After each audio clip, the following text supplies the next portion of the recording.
Hello class, this is the video for section 9.1. Now, chapter 9 talks about inferences from two samples or two populations. Okay, so far in this class, okay, we have looked at inferences about one population. So we consider one proportion, a mean, okay, and then we did correlation, correlation, linear correlation in chapter 10. Okay. Now, chapter 9 talks about two proportions or two populations, making claims about two independent what populations. Okay. 9.2 is about the means. We'll not have time to because of the time we have next week is exams, and so we don't really have the time, but I will make a video for 9.2 and if possible for 9.3 just for curiosity, those who wants to know much about that. Okay, so these are our learning objectives. We'll do a hypothesis test, conduct a hypothesis test of what a claim about two population proportions and then confidence interval. Okay, now the test will be the same. We have a two-tailed test, left tail and the right tail. And always note that the confidence interval, okay, test the same hypothesis as what the two-tailed test. Okay. These are the notations, very important to know. Usually the first population, the first population is your sample one. The second is the other PS in the question is your sample two or your P2. But sometimes the question specify uses as your population one, use that as your population two. If nothing is, no directions is given, then as you read your question, the first what is mentioned, which is the placebo, then that will be your population one. If it's like a treatment, that will be population two. Well, these are the notations. So P1 will be for population one proportion, population proportion for the from the first population, and then P1 hat is what the number of successes over N1. So NX1, X2. That's a sample proportions for that sample size from the first sample, and then 1 minus P1 hat is your Q hat 1 is it's your 1 minus P hat 1, which is the complement of that. And then, of course, S1 is the number of successes in the first sample. And the corresponding from the sample 2 or the population 2 are the following. Okay, as you can see. Now, inferences about population uses what we call the pool sample proportions. Pool sample proportions, which is denoted by what? P bar. And the P bar, it is not the mean of the what? Sample proportions. Okay. P bar, it's what? It combines the two sample proportions into one proportion by this formula. So notice that this is not the same as the P hat 1 plus what? The P hat 2 divided by 2. It is not. It's not the mean of that. Okay. So take note of that. And then, of course, the pool is the what? The sum of the what? The number of successes from the two populations divided by the sample sizes from the sum of the two. And Q bar is the complement of that. Okay. Now, as any test, there are certain requirements. And then where we know that the sample proportions are from two simple random samples. Okay. They are independent. Okay, the samples are independent if the sample values selected from one population are not related at all. If it is related, then that is a matched or paired what sample. Okay, and then each of the two samples, at least there's what at least 5 successes and at least 5 failures. So basically, your n times the p hat is greater than or equal to 5, and then n times the q hat for each of the two samples is also greater than or equal to 5. Okay. Now, the test statistic is given by this, the Z. All right, the null hypothesis is what? P1 equals P2. So that is telling me that this part is always what? 0. Okay. Now the P hat, the null hypothesis is also can be written as P1 minus what? P2 equal to 0. P1 minus what? P2 equal to 0. So that means that if they are equal, then the difference is 0.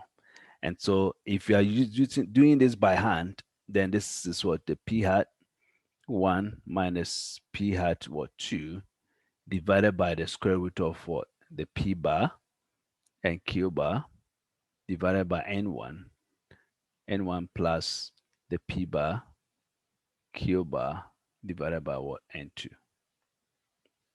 Okay, so take note of that. All right. So that is your pool what? Sample proportions if you are doing this by hand. But StatCrunch, we're going to do that for us, so we will not calculate by hand. In any case, we will be doing some examples. Okay. Now, again, we can use the p-value approach or the critical value approach. Okay, p-value approach, we know the setup. Okay, and then the critical value approach using the table. You have to find your critical values and so on and so forth. Okay, so here is our null hypothesis. If you want to do this, okay, it is either what P1 equals what P2 or the difference is equal to 0. In fact, StatCrunch uses that. This uses the StatCrunch is always using the difference is equal to 0. And if you do that, the left tail will be not equal to 0. Sorry, the two tail will be not equal to 0. The right tail will be greater than 0. Left tail will be what? Less than what? 0. Okay. Or in your homework, you also see that the P1 is greater than P2, which is the same as the right tail, or not equal to means that a two tail, and then if P1 is less than P2, that is what? A left tail test. Okay. So here, let's consider this example. This is it is examples talking about proportions of cars with rear license plates only in two cities, or two states. We have the Connecticut and then New York. Okay, are the proportions the same? Are the proportions the same? All right, so cars with real, what do you call number plates from in the Connecticut, okay, is 239. This is your the total. So it means that this is my first population. This is a P1. Okay, this is my number of successes. That's X1. This is what N1. And then for the New York, this is my population 2. This is my X2, and that is my N2. Okay, the sample size for population 2 and 1, respectively. Then what is the p hat? This value is actually the what? The 239 divided by 2049. And this is the 9 divided by 550. That will give me these values. It says use 5% significance level and p-value method to test whether the New York has the same what proportion of cars with rear license plates only as in Connecticut. Okay, so in doing this, all right, Connecticut and New York are contiguous states, both having laws that require front and rear license plates. So the proportions, okay, of Connecticut is illegal cars with what rear license plates only, okay, is that. And then those in the New York is illegal, and for this is the proportion 1.6%. So we want to know 11.7% and 1.6%, are they different? Are they significantly or statistically what different? Okay, that's what we want to do. So then we want to check the requirements.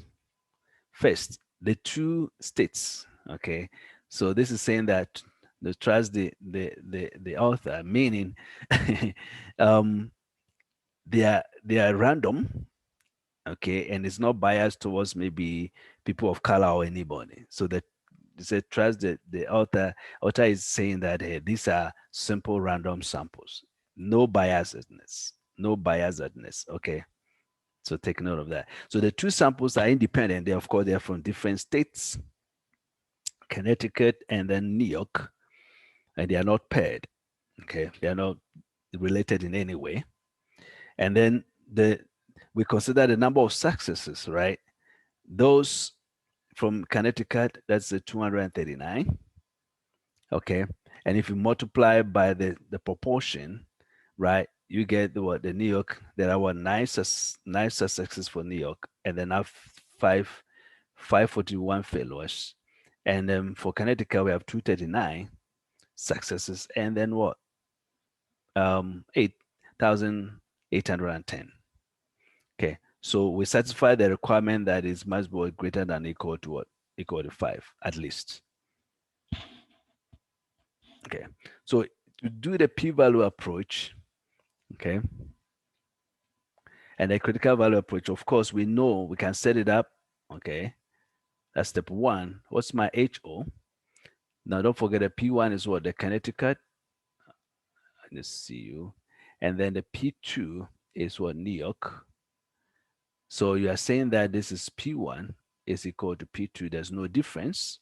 Or you can say that the P1 minus P2 is equal to what? 0. And then H1 is that there's no difference. So P1 is not equal to what? Is there any difference between them? Or you can say that it is not, the difference is not equal to 0. That is P1 minus P2 not equal to 0. That's step one. Step two, your alpha was 5%. Okay. Your three, your test statistic. Okay. Test statistic. Okay. Which is a Z. All right. We're going to get it from StatCrunch. And then we'll find the p-value. Okay, we'll find the p-value also from the StatCrunch, and then we will come and conclude whether we will reject or not. Okay, so now let's go and look at our data. Okay, we have the X1. Let's go back. You know that going back here. Okay, my X1 is 239. That is 239. And then you have 2,049, and they have 9, and then 550. Okay, so we're going to go to StatCrunch and do that to find the test statistic and the p-value and everything. Then we reject or not. Okay. Okay. So then let's share StatCrunch. I'm going to open this in the StatCrunch here.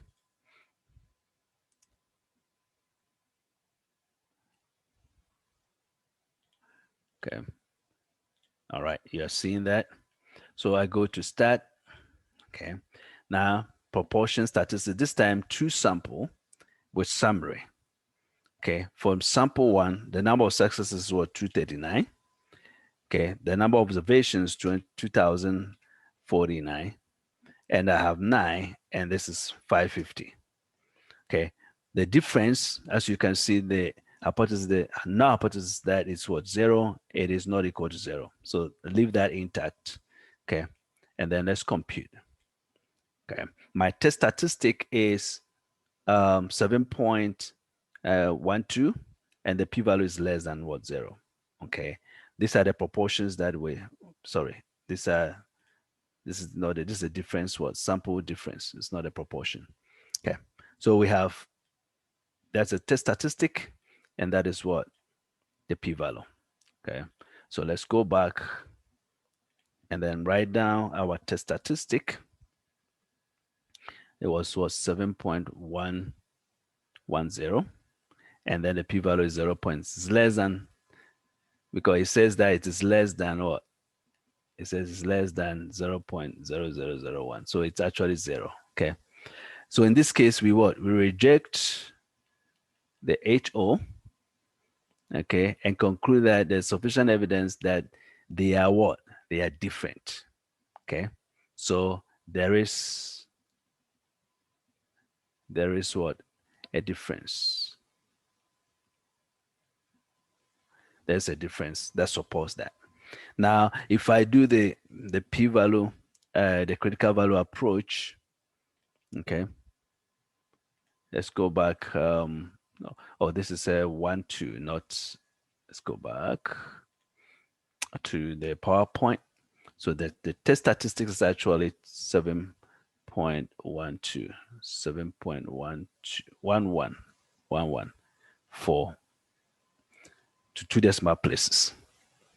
Okay, so we're going to repeat this for a critical value approach, which is the same. Okay, so critical value approach, you have the same thing. Steps, the first 3 steps are the same. HO is that the P1 minus P2 equal to 0 versus H1, that is a P1 minus P2 not equal to 0. Alpha equal to 0.05. And 3, my Z is 7.11. Okay, so I need to get my critical values. Okay, critical values. Since alpha is a two-tail, okay, what's my critical values? I want to find, you can find alpha by 2. Okay, you got to make sure that your alpha by 2 is 0.025, is a two-tail. So you can find to the right, okay, the value to the right, or you can find 0.975, okay, to the left. So let's go and start crunch and calculate the, if you don't remember, can memorize that from the table, okay. I'll come back to this later, but let's go to calculators and get my critical value. This is normal distribution, okay, and I want the probability 0.25 to the right, 0.25 to the right, okay, and that is what 1.96. Okay, so go back to our PowerPoint. Okay, the critical values, these are values, all right.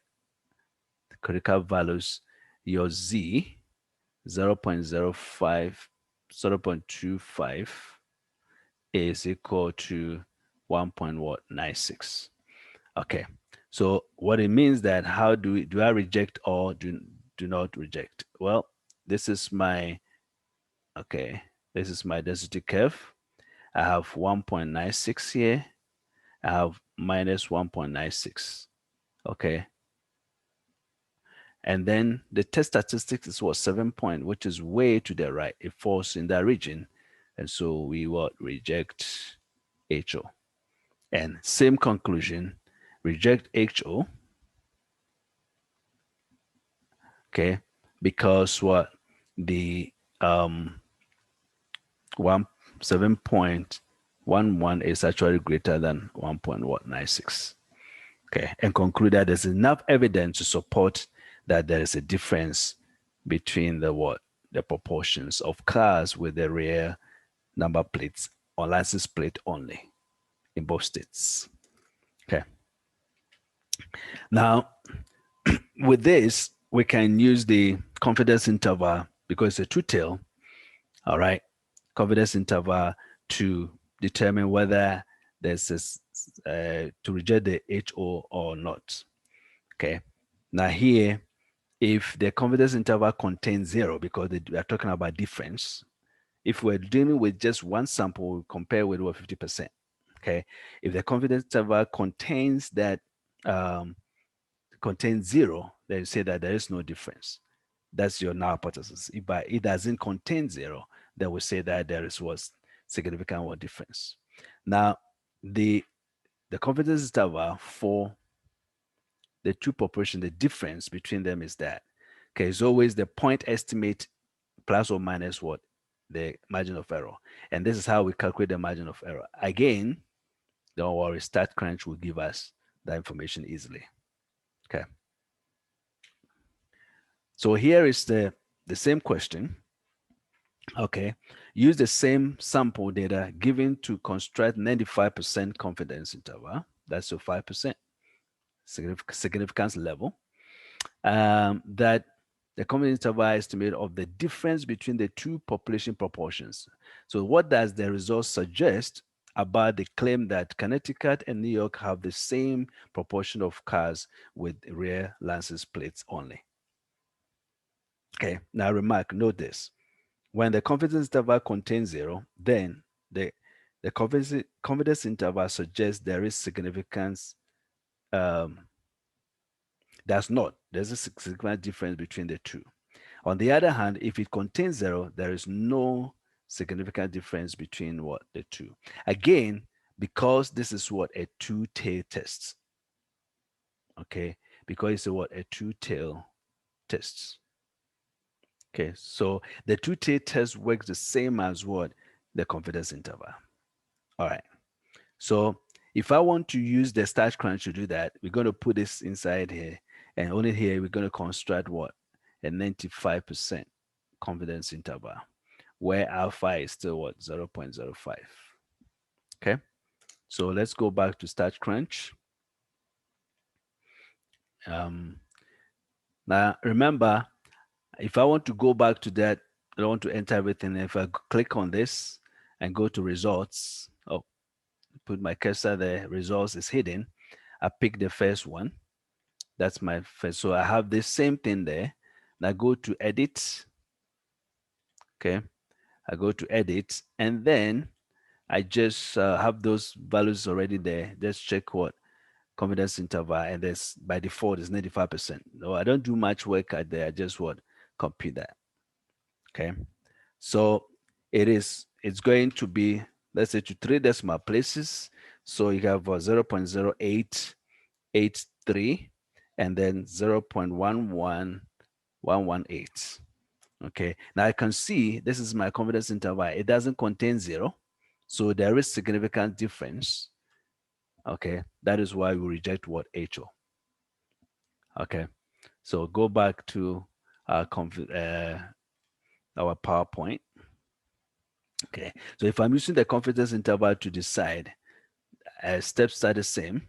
Okay, H1 is what? The P1 is equal to, or the difference equal to 0 versus H1, which is the difference P1 minus P2 not equal to what? 0. Now the confidence interval, okay, we constructed 95% confidence interval is 0.083. Okay, you have a P1 minus P2 between 0.118. Okay, this does not, okay, it does not contain 0. Therefore, reject HO. Therefore, reject HO. Okay. All right. So the interpretation is that the confidence interval limits do not contain 0, suggesting that there is a significant difference between the two proportions. In other words, the confidence interval suggests that the value of P1 is greater than the value of P2. So there does appear to be enough evidence to warrant rejection of the claim that Connecticut and New York have the same proportions of cars with rear license plates only. Okay, now let's do 2 homework problems, and that will be it for this section. Okay, so go to 9.1. I'm going to do homework problem number 3 and number 4. Just making sure that you are seeing that. Okay. So in a study of treatments of very painful cluster headaches, 143 patients were treated with oxygen, and 147 with patients other patients were given a placebo consisting of ordinary air. Among the 143 patients in the oxygen treatment group, 114 were free from headaches 15 minutes after treatment. On the other group, 36 were free from headaches in 15 minutes after the treatment. I use confidence interval to claim that the oxygen treatment is what? Effective. Okay. Now, to decide on the null and then alternative hypothesis, I wanted to consider this. Okay. This what? They say that it is effective. Oxygen is effective. Now looking at this after oxygen, you have 443, and then 114 of them, okay, were free from headaches, and the other one was 30 cents. So you can see that that proportion is way higher. So when you say it's effective, then we are saying that the the rate of people who are who are free from oxygen, are free from the headache after 15 minutes of treatment is higher, is greater. Okay. So in this case, the alternative and ordinary hypothesis will be what? It is greater. So even the question says that they should use, it didn't say that, okay, is there considering what the sample from the patients treated with oxygen as your first one, and then the second one is those with a placebo. Okay, this question tells us, so no problem. So what's my test statistic and all those things? Well, out of 143 oxygen treated, 114 of them. Okay, so you have N1 is 143, X1 is 114, N2 is 147, and then S2 is what? 36. Okay, so these are all given in the question. So let's go to the StatCrunch. Okay, I'm going to close this. You should be able to see the StatCrunch now. Okay, so now let's go to stats. This is what proportions with two samples with summary. Okay, this one is 114, and that is 143, and that is 36. That is 147. Okay, now we are doing greater than. This time is greater than. So compute that, and that will give me the p-value is this, and test statistic is 9.41. So my z is 9.41. Excuse me, my p-value is actually 0. P-value is what? 0.00. It's less than 0.0001. Okay, so let's go back to the homework. Okay, my test statistic said to run in 2 decimal places, that is 9.41. Okay, and then what's the p-value? It is 0. Okay, and then it said, well, the p-value is actually less than the 5%, so we reject the null hypothesis and then conclude that there is sufficient evidence, and that is it. Okay, then it says construct 90% confidence interval, 90% confidence interval. Okay, so we go back to the StatCrunch, go to our results, and all that I need to do is that go to options. Okay, making sure you're seeing that. Okay, go to the options and the edit and change the hypothesis to confidence, and says 90. So change the 95 to 90 and compute. All right, so that gives me these are the limits to 3 decimal places, giving me 0.472 to 0.633. Okay, 633. I just wrote it down so that when I go to I won't forget. Otherwise, I have to come back. Okay, so that is 0.472 and 0.633. Okay, Okay, now because the confidence interval does not contain 0, it appears that the cure rates are what? They are not equal.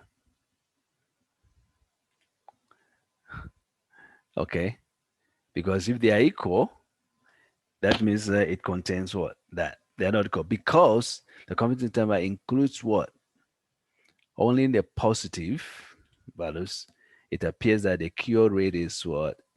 Is higher for what? Oxygen. Okay, and that gives us the answer. Okay, based on the result, the oxygen treatment rate is it effective? Is it effective? Yes, as we have seen. Okay, the result suggests that oxygen rate is not, it is effective. No. They suggest the oxygen rate is effective curing cluster. Okay. B, it is not effective. We know it's effective. It's what suggests it's effective in curing cluster what? Headaches. Okay, so that might be the answer. Good. All right, let's go to the next question example, which is number 4. So again, here is people who wear seatbelts and those who don't. Okay, so a front seat occupant involved in a car crashes is obtained. Amount 2,775. Okay, 2,775. 37 were killed.